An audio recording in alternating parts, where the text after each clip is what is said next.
Hello दोस्तों, मैं हूं doctor Bhavna, physical medicine and rehabilitation specialist. आज हम बात करेंगे एक बहुत ही इंपॉर्टेंट कंडीशन जिसको बोलते हैं फ्रोजन शोल्डर। इसको हम अधेसिव कैप्सुलाइटिस या पेरी आर्थराइटिस शोल्डर भी बोलते हैं।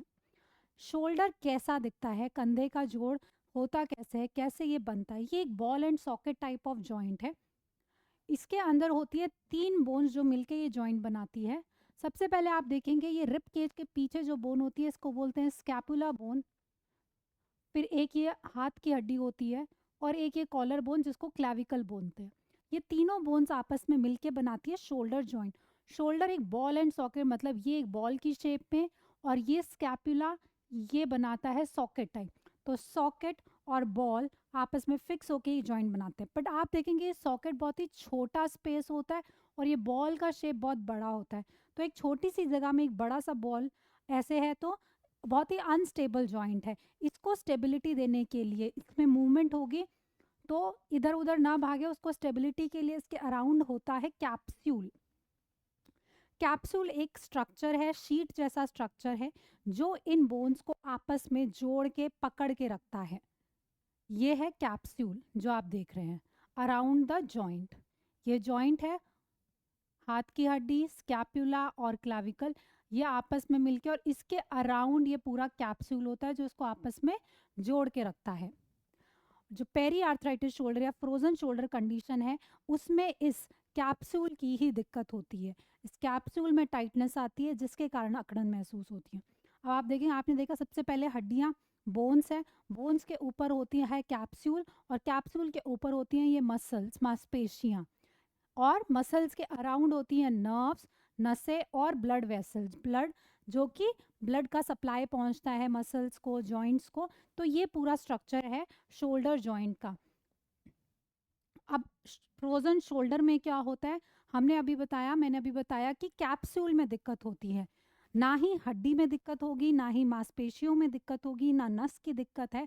ये होती है कैप्सूल की दिक्कत, जो शीट बोन्स के अराउंड पे है, जो इसको स्टेबिलिटी प्रोवाइड करती है। इस कैप्सूल में होने लगता है इन्फ्लेमेशन, बहुत सारे माइक्रो टीयर्स होके इन्फ्लेमेशन होता है, यहाँ पे अंदर स्वेलिंग होती है, और फिर धीरे धीरे जब इसकी हीलिंग होती है तो ये टाइट सा स्ट्रक्चर कॉन्ट्रैक्ट हो जाता है, थोड़ा छोटा हो जाता है, और मूवमेंट करने में दिक्कत होती है शोल्डर जॉइंट पे।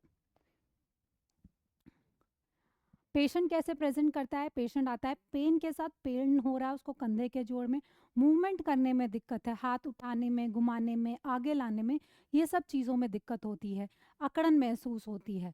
और जब डॉक्टर देखता है तो उस पेशेंट को जब खुद से करता है तब भी दिक्कत है, और जब डॉक्टर हाथ उठाने की कोशिश करता है तब भी बहुत अकड़न है। तो एक्टिव और पैसिव दोनों मूवमेंट्स रिस्ट्रिक्टेड होती हैं। इसके ऑपोजिट जैसे कि कोई टीयर होता है, हमें रोटेटर कफ इंजरी है, सुपरास्पाइनेटस टीयर है मांसपेशियों में, जब टीयर मांस फट जाता है तब उस कंडीशन में पेशेंट को उठाने में दिक्कत होती है। बट पैसिव मूवमेंट जब डॉक्टर कर रहा होता है तब हाथ उठ सकता है, तब अकड़न रिस्ट्रिक्शन नहीं होती है। तो ये डिफरेंशिएटिंग फीचर होता है फ्रोजन शोल्डर और बाकी कंडीशंस में। फ्रोजन शोल्डर में चाहे पेशेंट खुद मूवमेंट करे चाहे डॉक्टर करे, दोनों में ही दिक्कत होती है, एक्टिव और पैसिव मूवमेंट दोनों रिस्ट्रिक्टेड होंगी। 2 to 5% ऑफ पॉपुलेशन में देखा गया है। फीमेल्स में ज़्यादा कॉमन होता है, 3:1 की रेशियो, और एज कॉमनली देखी गई है 40 to 60 ईयर्स में ये कॉमन है। क्या रिस्क फैक्टर्स हैं? सबसे कॉमन जो मेरे पास ओपीडी में पेशेंट्स आते हैं, डायबिटीज़ के पेशेंट। जो पहला क्वेश्चन हम पूछते हैं, क्या आप शुगर की दवाई ले रहे हैं? हाँ, उनको लॉन्ग स्टैंडिंग डायबिटीज़ है। और क्या कंडीशंस हैं? थायराइड कंडीशंस में ये हो सकता है, कार्डियोवास्कुलर हार्ट की कंडीशंस में ये देखा गया। उसके अलावा पेशेंट की कोई सर्जरी हुई है या फिर फ्रैक्चर है, जैसे आर्म की हाथ की हड्डी का फ्रैक्चर है, प्लास्टर है पेशेंट को 1.5-2 महीने से, उस कंडीशन में जहाँ पे हाथ की मूवमेंट रिस्ट्रिक्टेड है बहुत टाइम से, तब ये कंडीशन हो सकती है। पेशेंट को स्ट्रोक है, लकवा है, पैरालिसिस है, उस कंडीशन में भी ये हो सकता है। फिर पेशेंट जो आता है इसकी हम स्टेजिंग करते हैं फ्रोजन शोल्डर की, किस स्टेज में है।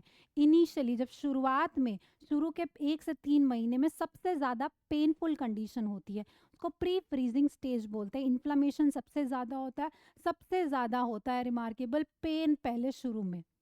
फिर फ्रीजिंग स्टेज तब अकड़न आना शुरू होती है, मूवमेंट में दिक्कत होती है, तब रेंज ऑफ मोशन कम होने लगता है। और थर्ड स्टेज फ्रोजन स्टेज, इसमें सबसे ज़्यादा रिस्ट्रिक्शन होती है, रेंज सबसे ज़्यादा कम होने लगती है, बहुत ज़्यादा अकड़न होती है। और थॉइंग स्टेज है जब पेन भी कम होता है और range of motion movement improve होने लगती है। तो हम इसको बोल सकते हैं कि एक सेल्फ हीलिंग कंडीशन है। 12 से 18 महीने या 2 साल तक ये कंडीशन अपने आप धीरे धीरे इम्प्रूव होती है।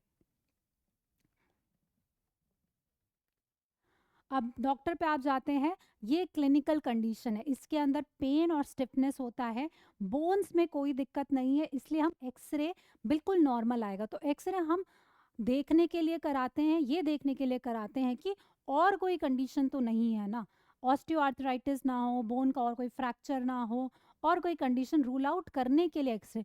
तो x-ray will be absolutely normal in frozen shoulder, क्योंकि ये कैप्सूल की दिक्कत है ना कि बोन्स की। X-ray will be normal. Blood test क्यों कराते हैं? जैसे कि बोला, risk factor, diabetes, thyroid, lipid profile, ये सब देखना पड़ेगा कि ये कोमोर्बिडिटीज तो नहीं है, इसके लिए हम ब्लड टेस्ट कराते हैं। क्यों? जो हमें फ्रोजन शोल्डर के ट्रीटमेंट के साथ साथ अंडरलाइंग कॉज जो है, be it diabetes, thyroid condition, cardiovascular condition, इन सबको ट्रीट करना है। अब हमारे गोल्स क्या होंगे ट्रीटमेंट के लिए? सबसे पहले पेन होता है तो पेन को कम करना है, हमें मूवमेंट को इम्प्रूव करना है, रेंज ऑफ मोशन ग्रेजुअली बढ़ाना है, हमें एक्टिविटी मॉडिफिकेशन, पेशेंट्स को यूजुअली दिक्कत होती है बाल कोम करने में, टी शर्ट पहनने में, पॉकेट में हाथ डालने में, ओवरहेड एक्टिविटीज़ करने में, जहाँ पे हाथ ऊंचा ऊंचा कहीं से सामान उठाना है। तो हमें ये सब के लिए उसको डेली लाइफ में मॉडिफिकेशंस बतानी है दिनचर्या में कि आप इस चीज़ को इस तरह नहीं हो रही है तो इस तरह करना। अल्टीमेटली हमें पेशेंट का फंक्शन बढ़ाना है कि वो इंडिपेंडेंट हो, अपने सारे काम खुद से कर सकें। पेन के लिए हम खाने के लिए मेडिकेशंस हो सकती हैं, मैक्सिमम पेशेंट्स को उससे इम्प्रूवमेंट रहता है तो हम फिर एक्सरसाइजेस करने को बोलते हैं।